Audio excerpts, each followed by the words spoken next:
Thank you. Thank you. That is a lot of cell phones. Thank you. Thank you for being here. After months of deliberation and prayer about the future of our country, I have come here tonight to make an announcement on how I believe I can best serve her. I chose to make this announcement at the Freedom Tower because it is truly a symbol of our nation's identity as a land of opportunity.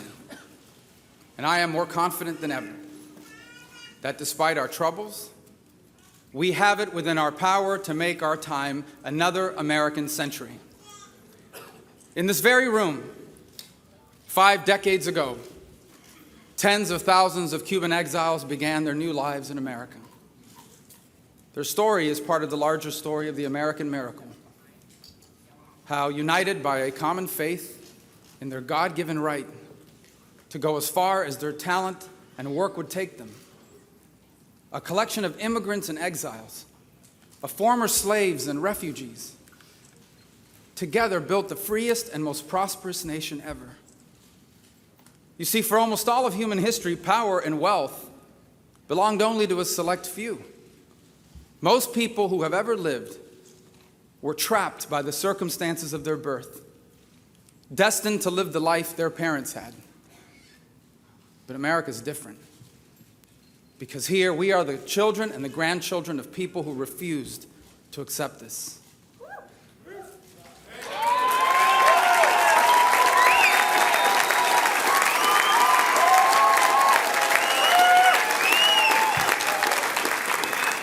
Both of my parents were born to poor families in Cuba. After his mother died, my father had to go work when he was 9 years old. My mother was one of 7 girls raised by a disabled father who struggled to provide for his family.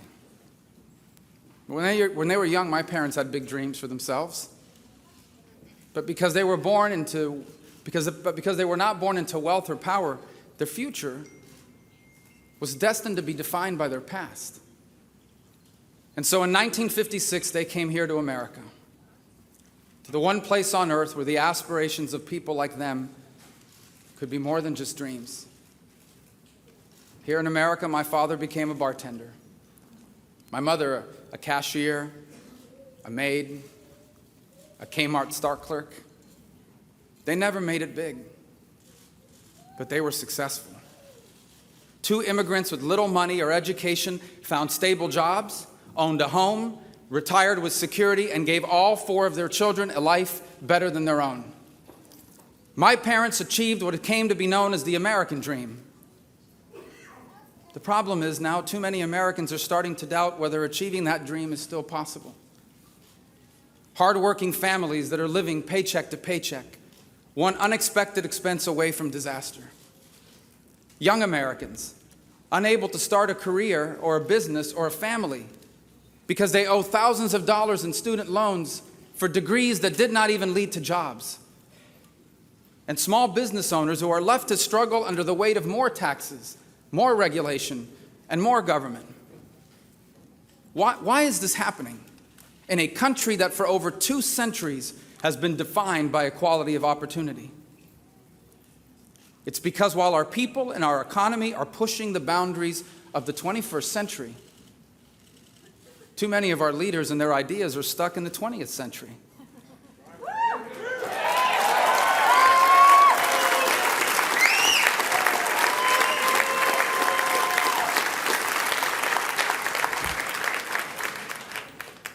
They're busy looking backwards, so they do not see how jobs and prosperity today depend on our ability to compete in a global economy.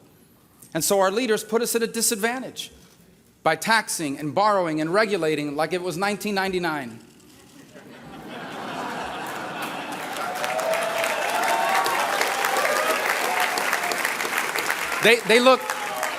They look for solutions in yesterday. So they do not see that good paying modern jobs require different skills and more education than in the past. So they blindly support an outdated higher education system that is too expensive and too inaccessible to those who need it most. And they have forgotten. They have forgotten that when America fails to lead, global chaos inevitably follows.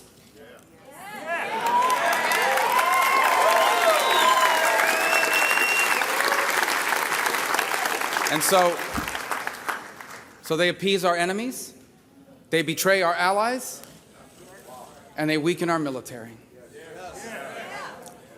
Now look, at the turn of the 19th century, a generation of Americans harnessed the power of the industrial age, and they transformed this country into the leading economy in the world.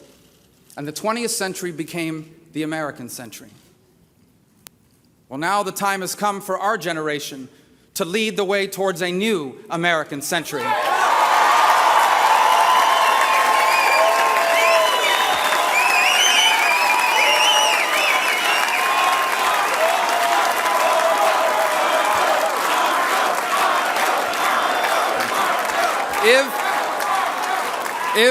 If we reform our tax code and reduce regulations and control spending and modernize our immigration laws and repeal and replace Obamacare, if we do these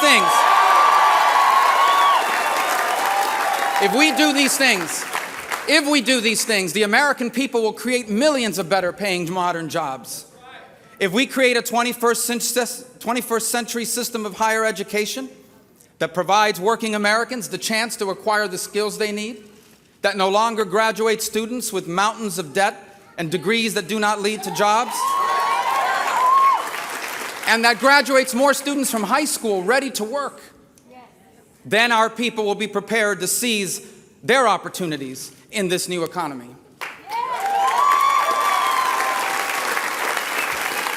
If we remember that the family, not the government, is the most important institution in our society.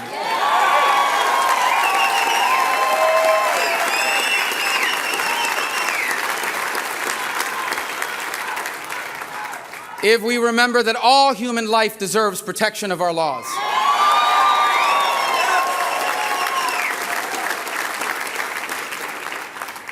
And if we remember that all parents deserve to choose the education that's right for their children, then we will have a strong people and a strong nation.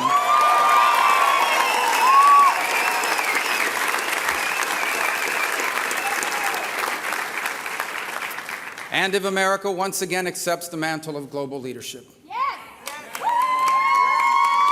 By abandoning this administration's dangerous concessions to Iran and its hostility to Israel.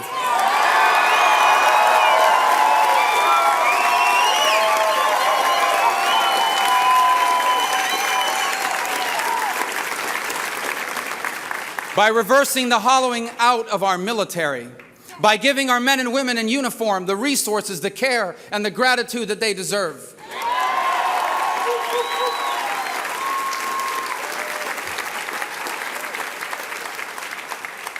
By no longer being passive in the face of Chinese and Russian aggression.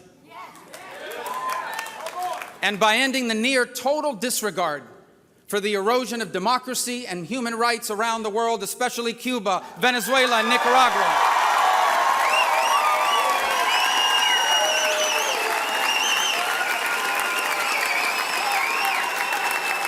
Then,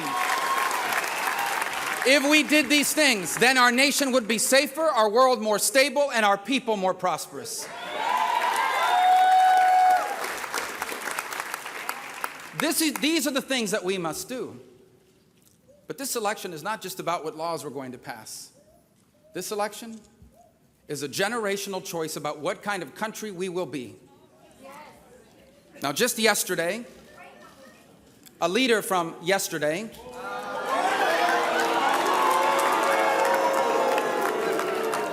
began a campaign for president by promising to take us back to yesterday. Yesterday is over.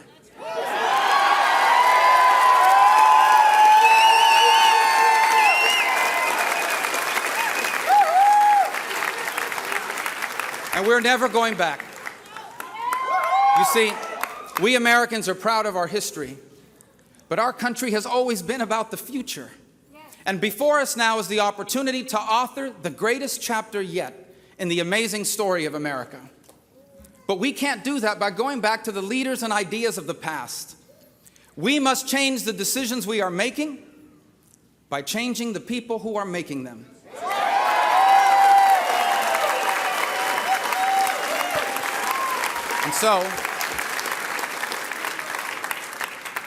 That is why tonight, grounded by the lessons of our history, but inspired by the promise of our future, I announce my candidacy for President of the United States.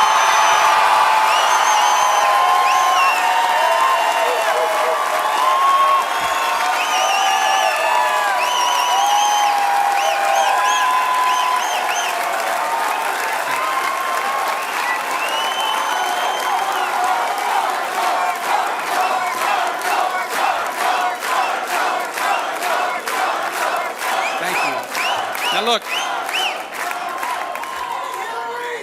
I know my candidacy might seem improbable to some watching from abroad.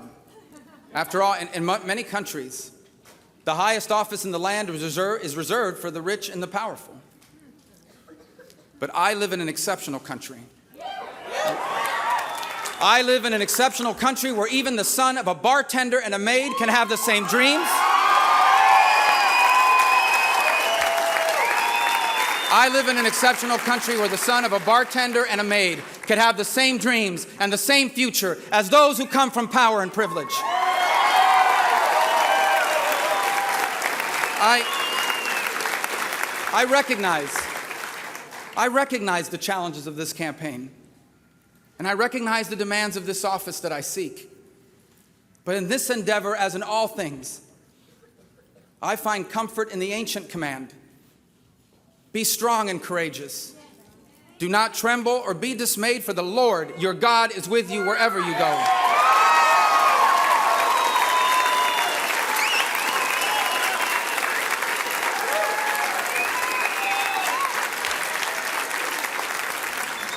I've heard some suggest that I should step aside and wait my turn.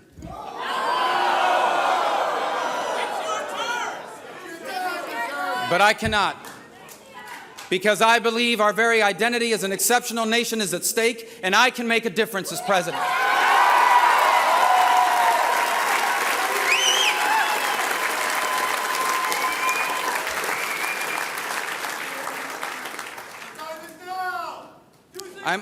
I'm humbled by the realization that America doesn't owe me anything.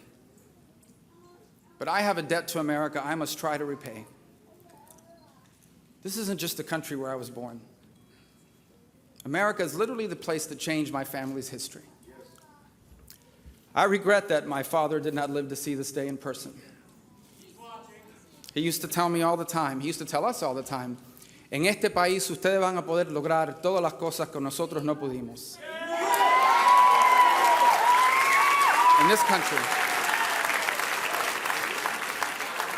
That means in this country you will achieve all the things we never could. Now,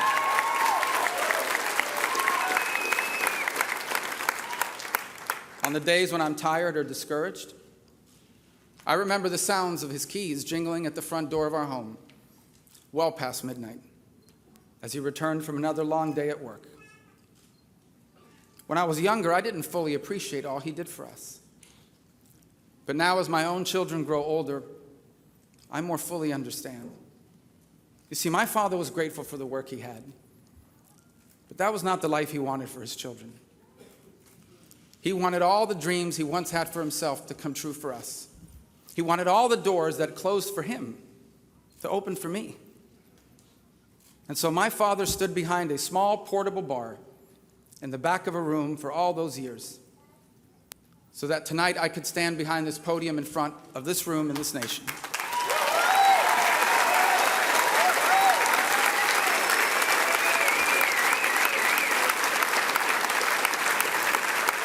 That journey from behind that bar to behind this podium, that's the essence of the American dream.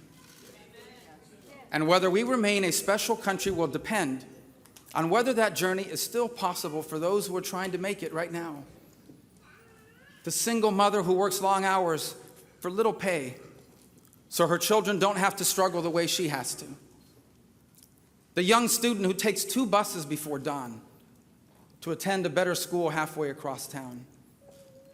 The workers in our hotel kitchens, the landscaping crews in our neighborhoods, the late-night janitorial staff that clean our offices, and even the bartenders who tonight are standing in the back of a room somewhere in America, if their American dreams become impossible, we will have just become another country. But if they succeed, this 21st century will also be an American century.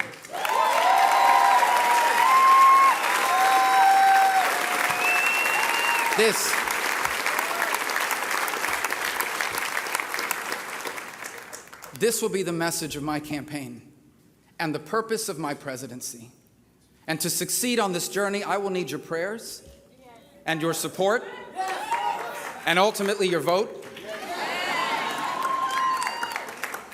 And so tonight I'm asking you to take that first step with me by joining us at our website, marcorubio.com. My wife, Jeanette, and my 4 children are here tonight.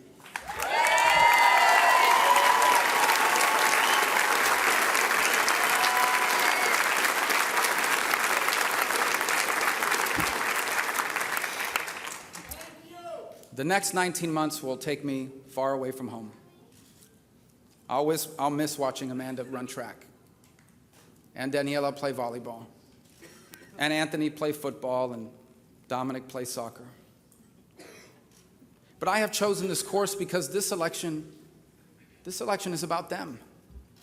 Theirs is the most important generation in America.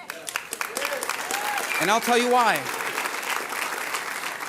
Because if we can capture the promise of this new century, they will be the freest and the most prosperous Americans that have ever lived. But if we fail, they will be the first generation of Americans to inherit a country worse off than the one left for their parents. The final verdict on our generation will be written by Americans who have not yet been born. Let us make sure they record that we made the right choice. That in the early years of this century, faced with a rapidly changing and uncertain world, our generation rose to face the great challenges of our time. And because we did, there was still one place in the world where who you come from does not determine how far you go.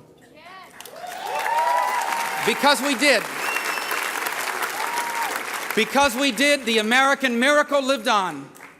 Because we did, our children and theirs lived in a new American century. Thank you. God bless you. God bless the United States. Thank you.